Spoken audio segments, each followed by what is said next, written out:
ผู้สมัครรับเลือกตั้งสมาชิกสภาแห่งชาติสุดที่10แขวงจำปาสักขณะที่1ลงโฆษณาหาเสียงอยู่บ้านจัดสรรนครปากเซวันที่6กุมภาพันธ์2026นี้ผู้รับสมัครเลือกตั้งสมาชิกสภาแห่งชาติสุดที่10ประจำเขตเลือกตั้งที่15แขวงจำปาสักขณะที่1จำนวน10ฐานยิ่ง2ฐานได้ลงโฆษณาหาเสียงและเสนอต่อผู้มีสิทธิ์เลือกตั้งอยู่บ้านจัดสรรนครปากเซโดยการนำพาของฐานแก้วรัตนศรีหาวงศ์คณะประจำพรรคแขวงห้องประธานสภาประชาชนแขวงจำปาสักผู้สมัครเลือกตั้งนัมเบอร์4ประจำเขตเลือกตั้งที่15แขวงจำปาสักพร้อมผู้รับสมัครสมาชิกสภาแห่งชาติและสภาประชาชนประจำเขตเลือกตั้งนครปากเซเข้าร่วมโดยการต้อนรับของฐานนางอานงศักดิ์ภูลสวัสดิ์คณะประจำพรรคนคร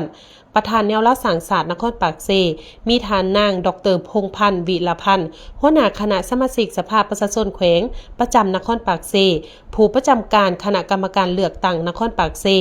มีรองหัวหน้าป้องกันความสงบนครอำนาจการปกครองบ้านจัดสรรบ้านกลางบ้านผู้ม่วงบ้านค่อนไหลบ้านสวนสวรรค์และบ้านอ้อมข่างมีบรรดาครูอาจารย์มหาวิทยาลัยจำปาสักตลอดหอดประชาชนผู้มีสิทธิ์เลือกตั้งเข้าร่วมต้อนรับอย่างอบอุ่นการลงเคลื่อนไหวเสนอต่อผู้มีสิทธิ์เลือกตั้งครั้งนี้บรรดาทานที่เขาร่วมได้รับฟังประวัติการเคลื่อนไหว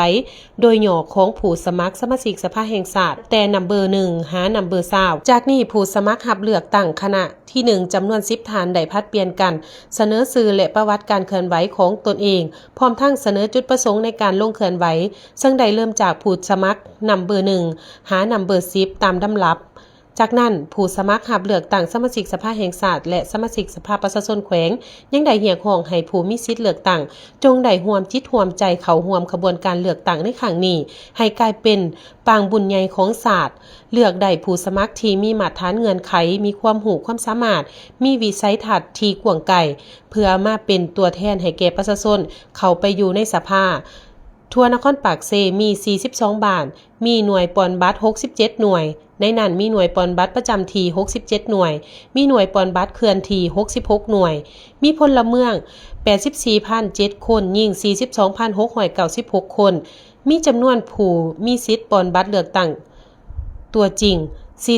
48,937 คนหญิง 25,356 คนสำหรับการเคลื่อนไหวพบปะผู้มีสิทธิ์เลือกตั้งจะดำเนินไปฮอดวันที่20กุมภาพันธ์และการปอนบัตรเลือกตั้งเป็นทางการจะจัดขึ้นในวันที่22กุมภาพันธ์2026นี้